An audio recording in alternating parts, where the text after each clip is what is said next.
నేర్చుకోవాలి. ఆయన మనస్సును అర్థం చేసుకోవాలి. ఆయన మనస్సు నీకు అర్థం కాకుండా ఎన్ని క్రిస్మస్ పండుగలు చేసుకున్నా, ఎన్ని ఫంక్షన్లో పాల్గొన్నా దేవుని చేరుకోలేము ప్రియులారా. ఆ మహాత్ముడైన దేవుని చేరుకోలేము, అక్కడికి వెళ్ళలేము. చివరి మాట కూడా చెప్తాను వినండి. జ్ఞానులు వెతుక్కుంటూ హేరోదు రాజు దగ్గరకు వచ్చారు. హేరోదు రాజుని అడుగుతున్నారు, యూదుల రాజు ఎక్కడ కూర్చున్నాడని. వాళ్ళు అనుకున్నారు, ఇదిగో రాజు కుటుంబాల్లో పడతాడని వెతుక్కుంటూ వచ్చారు. హేరోదు రాజు అంటున్నాడు, ఆయన ఎక్కడ కూర్చాడో మాకు తెలియదు. మరి వెళ్ళి ఆయన చూసి, ఆయన వెతికి, ఆయనకి నమస్కరించి మరలా వచ్చి నాకు చెప్పండి. జ్ఞానులు బయటకు వచ్చిన తర్వాత నక్షత్రాన్ని చూడటం ప్రారంభించారు. దేవునికి మహిమ కలుగును గాక. వీళ్ళకి మార్గాన్ని చూపించింది ఎవరు? మార్గం ఇది. ఈ మార్గములో చూస్తూ గురి వద్దకు పరిగెత్తినంత కాలం ఏ ఇబ్బంది నీకు లేదు.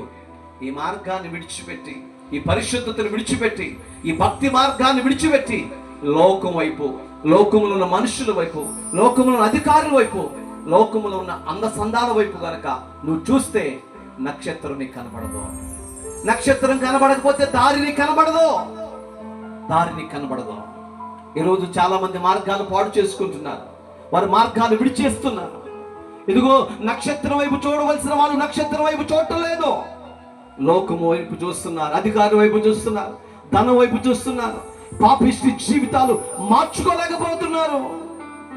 పాపం వైపు చూస్తున్నారు, వాళ్ళ జీవితాలు నాశనం చేసుకుంటున్నారు. ఇలా ఉంటే ఆ నిత్య రాజ్యానికి చేరుకోలేం ప్రియులారా. ఆయన పడిన ప్రయాసం అంతే వ్యర్థమైపోయింది. ఎందుకు వచ్చాడయ్యా అంటే, నిన్ను పరలోకానికి తీసుకుని వెళ్ళటానికి వచ్చాడు. నిన్ను పరిశుద్ధురాలుగా మార్చడానికి వచ్చాడు, పవిత్రురాలుగా మార్చడానికి వచ్చాడు. నా రక్తంలో నువ్వు కడగబడాలని నీ కొరకు వధించబడిన వధగొర్రెపిల్లగా లోకానికి వచ్చాడు. ఎంత చేసిన తర్వాత కూడా నీ బ్రతుకు మార్చుకోకుండా, యేసుక్రీస్తు లోపలికి ఆహ్వానించకుండా ఇంకా లోకంలో మిగిలిపోతే ఆయన వచ్చిన క్రిస్మస్ వ్యర్థమైపోయింది. ఆయన వచ్చిన పని వృధా అయిపోయింది. నా పిల్లలను చేరుకోవాలి అనుకున్నాడు, వచ్చి చేరుకున్నాడు.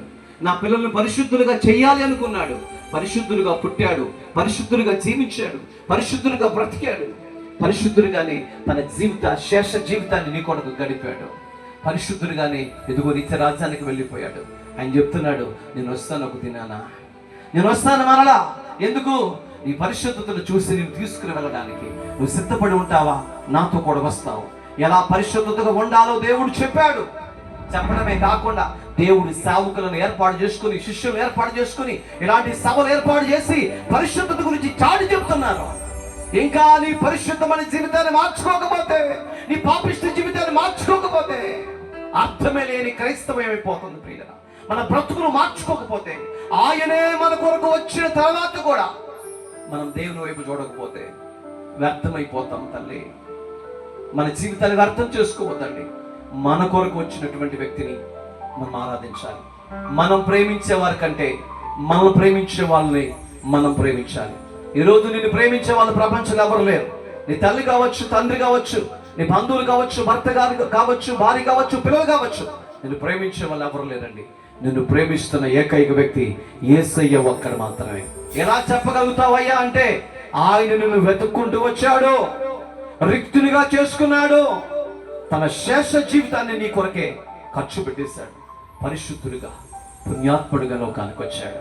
ఆయన మనసు నీకు అర్థమైతే, ఆ పవిత్రతను కాపాడుకోగలిగితే, పరిశుద్ధతను కాపాడుకోగలిగితే నిత్యరాజ్యానికి వెళ్ళే అవకాశాన్ని దేవుడు కలిగిస్తున్నాడు. అదే క్రిస్మస్. లేచి నిలబడతారా? అందరు లేచి నిలబడండి. ఒకసారి వందనాలు తెలియజేస్తున్నాం. గమనించండి, మనము చేరుకోలేమని తెలిసి మనల్ని వెతుక్కుంటూ వచ్చాడు నజరేయుడైన యేసు. ఎందుకయ్యా అంటే, మనము పాపములో, శాపములో, అన్యాయములో, అక్రమములో నలిగిపోతున్నాం కాబట్టి మన పాపపు జీవితాన్ని విడిపించడానికి, పరిశుద్ధులుగా చేయటానికి, పవిత్రులుగా చేయటానికి ఆ పుణ్యాత్ముడైన దేవుడు, అవధులేని దేవుడు, కోట